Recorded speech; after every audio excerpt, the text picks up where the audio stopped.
Well, let's get more insight into the failed merger and the virus's impact on the space from Dan Hurwitz, who ran mall operator DDR. He is now the CEO of Raider Hill Advisors. Dan joins us on the CNBC Newsline. Dan, it's great to speak to you again.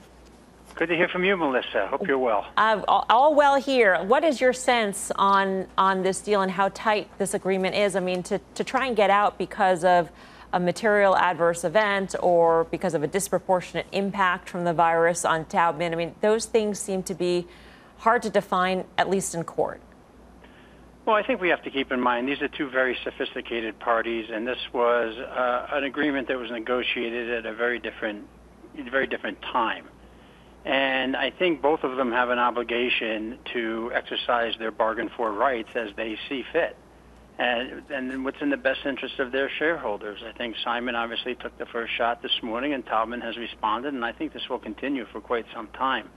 Having not seen the agreement myself, but been involved in many agreements similar to this, I think it's a difficult argument to make, while at the same time, you really don't know what's going to happen to the industry. You really don't know what has happened behind the scenes during the period of time when that agreement was executed and where we are today. And I think the discovery will tell us where this is going to fall. Yeah.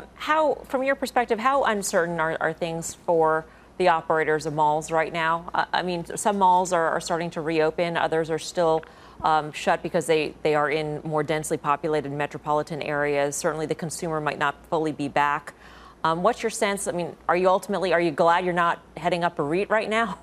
Yeah, no, I mean, things are enormously uncertain in the mall business today, more so than people think, candidly. I mean, we have a situation where we have NOI declining, we have foot traffic declining, sales are going to decline, and if sales decline, rent declines. So it's a very difficult scenario. Right now, some centers are reopened, sales are okay, they're pretty good. It's a little early to tell, candidly, because you can always buy sales by taking markdowns, and as retailers try to disregard or do away with their stale merchandise, they're taking pretty large markdowns at this point in time. So you can always buy sales by lowering your price, and I think that's what's happening. But that doesn't mean anyone's making money. So at the end of the day, I think the mall business is under enormous pressure. And while you do hear some good news about consumer sentiment, I think a lot of that is bought consumer sentiment, not genuine consumer sentiment, and it will be difficult to maintain over time. Karen, you have a question for Dan? I do. Dan, thanks for being on. So recently Brookfield said they would invest $5 billion in retailers. And is that just to shore up struggling ones who aren't paying their rent to Brookfield? Or are there really good things for them to buy? I think there's interesting things for them to buy. I think there are retailers out there that are having a hard time raising capital because of the business that they're in. And I think there are retailers out there that are good merchants that have a good strategy and have good both e-commerce and bricks and mortar strategies and need capital. So as a result of that, I think Brookfield, who has an enormous portfolio in the United States and a very fine portfolio, can offer an opportunity to certain retailers to make themselves different. I would be surprised if anyone invests in retailers and allows them to go to a competitor. I think if you can invest in a retailer that you believe in and get exclusivity and make your center special, make you different, I think it's worth consideration, and I think Brookfield is doing the right thing by considering it. Dan, great to get your insights. My pleasure. Dan Hurwitz of Raider Hill. Tim Seymour, very candid comments, hurting more than we all know or think. Well, yeah, I thought Dan's comments also, he pointed out in his notes that tenants who can pay and are not paying are tactically taking some chances here. It just seems like the pressure is all on the commercial landlord at this point, and that the tenant does have a lot of room to run. I think that the silver lining in all of this is there's a number of apparel retailers and specialty retailers that don't need those stores. And so I don't see how this leverage comes back to the commercial landlord anytime soon. Someone like Tanger may be in a slightly different place. But again, I think for some companies, I talked about L Brands, reducing that store count, even for Macy's, is ultimately the good news here. All right, we got some breaking news from Amazon. Let's get to Deirdre Bosa. Dee. Hey, Melissa, Amazon in a blog post says that it is implementing a 1-year moratorium on police use of recognition. That is its facial recognition technology. And of course, this comes just a few days after IBM said that it would stop selling its facial recognition products over human rights concerns. Now, that put pressure on Microsoft and Amazon, two of the biggest players in this space, which have also faced scrutiny for their contracts with police enforcement agencies. Now, Amazon says, quote, "We hope this 1-year moratorium might give Congress enough time to implement the appropriate rules, and we stand ready to help if requested." Melissa, this is a big move because, like I said, Amazon and Microsoft are two of the biggest players in this space. Back to you. Deirdre, you've also got some news on Grubhub. Busy day for you.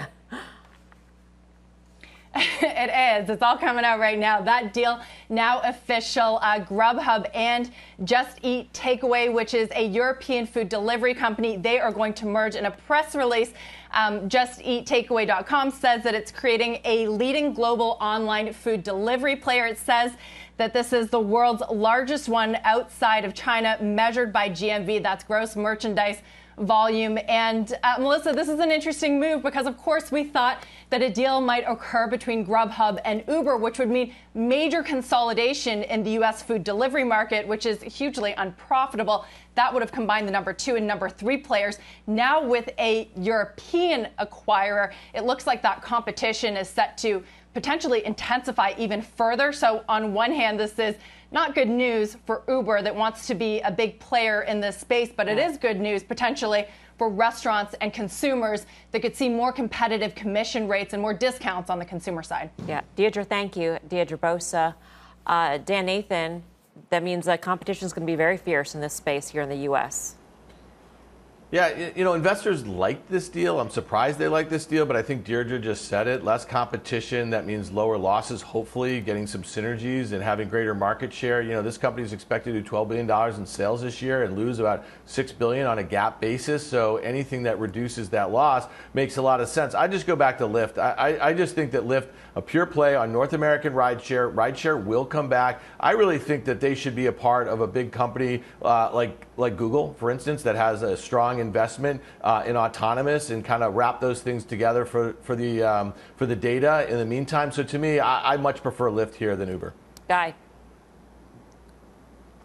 Yeah, I agree. Dan's like in my head tonight. It's scary. I don't know what to do to get him out. Maybe if I close my eyes, there'll be no way for him to get in. I think Lyft is the play, and I think it's going to put pressure on Uber. And going back to Amazon real quick, I'm not really certain what this is all about, but I wonder if the administration in some way is going to come down on Amazon for this. It's going to be interesting to see if there's any blowback. Just my thoughts.